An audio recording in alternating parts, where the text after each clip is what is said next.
अगर आप भी चाहते हैं कि सोनो टोन भोजपुरी का ऑडियो वीडियो सबसे पहले आप तक पहुंचे, तो लाल बटन दबाकर चैनल को सब्सक्राइब करें और हाँ, बेल आइकन को दबाना ना भूलें।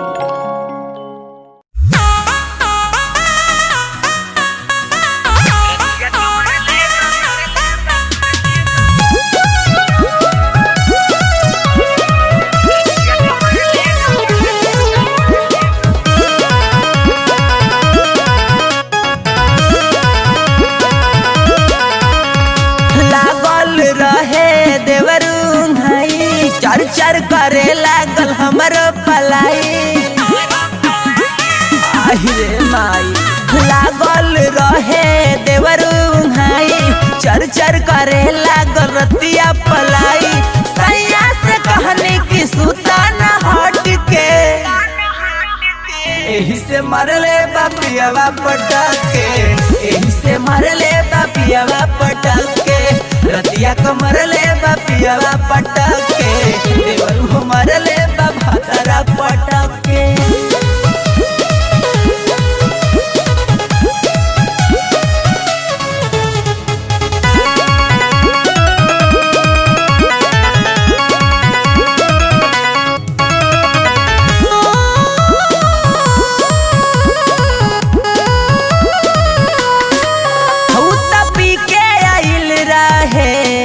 पंकज के साथे गइल रहे,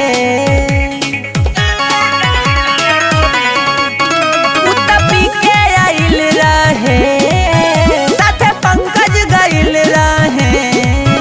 अरे जब हम मनवली तब बोललस झटक के,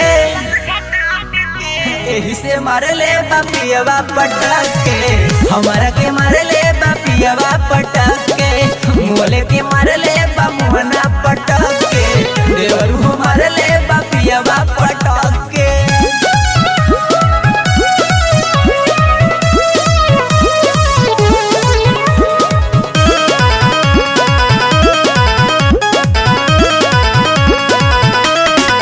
बबुआ रहे राती जागा, पियावा भइल रहे पागल,